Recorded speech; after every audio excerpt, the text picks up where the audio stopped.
Steve Peterson here with Infinity Investments, and welcome to our channel where we talk all things commercial and investment real estate, particularly with the investor and the professional agent in mind.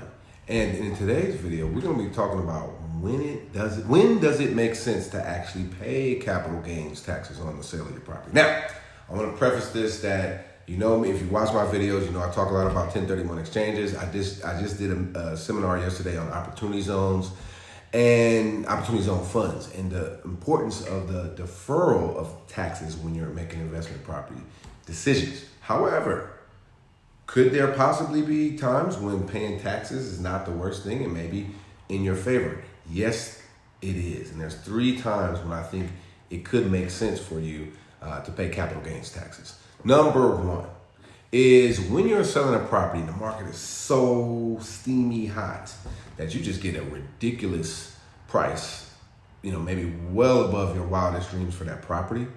And you're sitting here looking like, you know, I wouldn't mind selling my property, but buying in today's market is ridiculous. And I'll give you a story. I have one of my top clients, one of the biggest apartment owners in Oakland.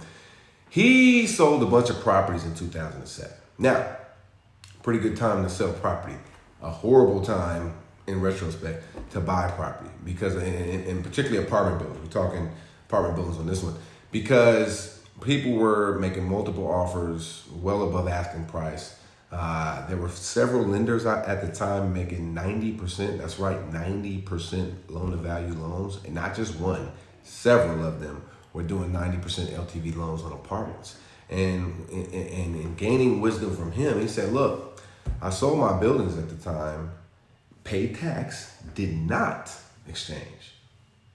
And he did so because at that time, it didn't make sense to buy. And he was in the market and he was saying, all these people are paying outrageous pricing and they're not paying cash. They're putting high leverage on these buildings. Now, he wasn't, you know, he don't have a crystal ball. All he was just saying, he's been through a few market cycles before, and he looked at it and was like, you know, this don't make no sense.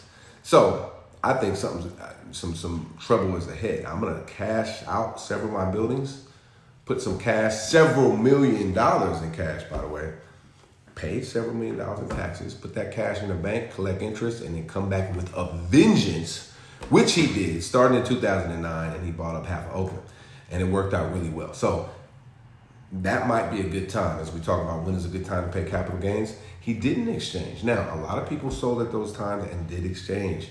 And, you know, as much as you can exchange, you know I'm a proponent of that. But the principle is when you exchange, you want to acquire a better asset. And the tax deferral is the icing on the cake. The tax deferral cannot be the primary reason you're buying this property. Again, it's the icing on the cake. And so many people just did 1031 simply to not pay taxes, and they bought horrible assets, overpriced, over leveraged. All right, nothing worse than buying a property like that, losing it, having to pay taxes after you lost it, and when you could have just had a bunch of cash in the bank, buying up all these distressed assets. So that might be a time. I'm not saying now is that time, but when you're making your evaluations of where you're at, you calculate what you might have to pay in taxes. And if you're somebody who's thinking that, hey, maybe we're gonna have some trade winds, some headwinds in the marketplace, and it would be nice to have some cash, well, you might want to consider that. So that's one time for sure when it's okay to pay capital gains taxes. Now, another time when it's okay to pay capital gains taxes is when maybe the capital gains tax rate, just maybe, might be going up. Now, y'all know as in 2017, I believe it was, the Tax Cuts Act dropped the capital gains rate pretty significantly. Now we're talking the federal capital gains rate. You know, in this golden state of California, they didn't drop their capital gains rate, but the federal tax rate for capital gains dropped pretty significantly. It's probably gonna go back up. Now, that's not a guarantee. The Biden administration most likely will do that though. And I don't think they're gonna shock and awe us 35%, something like that. I hope not, at least I think it'll be incremental. But if you're looking at, hey, some people are at retirement age and maybe want to cash out a few buildings. People who have multiple buildings may want to take one or two buildings, sell a property, put some cash in their pocket so they can stay liquid. And doing so now, where the capital gains tax rate is pretty low, not a bad idea. And I was actually talking to an accountant, and we was talking, hey, he loves 1031 exchanges as well. He was saying, but look, if you're going to pay tax, if you're going to cash out, right, which some of y'all might be considering, do you want to cash out with the lower tax rate? All right, just the simple mathematics of it. You may want to cash out when it's the lower, you're going to pay less. You don't want to cash out when you're going to pay more. And that's really important because, just simple math of it and the timing of where you are in your portfolio. You may be at the point where you need to put some cash in your pocket, and paying that tax is not the worst case scenario. And the third time, I will say when it's okay to pay capital gains taxes. Let's say you're doing an exchange, right? You've identified your properties under your either the 3-property rule or the 200% rule. 45 days has passed. You're doing your due diligence and you find out the properties that you are in contract are whack. They're not good investments. So now you're like, man, do I buy these properties or do I pay the taxes?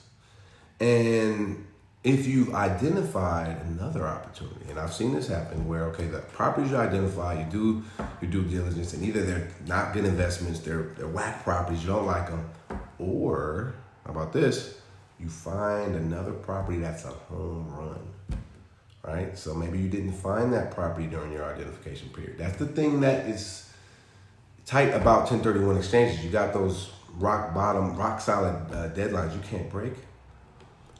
And let's just say you find the deal of a century after you've identified, I would venture to say buying that deal of the century and not buying bad assets would probably be your best bet. Now, when you got your money in the qualified intermediary, you have to wait till 180 days goes by for you to get your money out of it and all that. So you have to consider that depending on where you're at in that 180 days. I want to put that disclaimer out there. But my thing is, make sure when you're exchanging, you buy a better asset. And the tax deferral is the icing on the cake. I hope that helps. I hope you can use this in your investing career. I'm a big believer in 1031 exchanges, opportunity zones, but understand there's a time and place for everything. And sometimes it ain't the worst case when you have to pay tax capital gains, because that means you had a gain, you made a lot of money. So if you like this, subscribe, throw me a like. If you think I'm crazy, tell me I'm an idiot. I love the engagement either way, and best of success to you in your real estate investing career.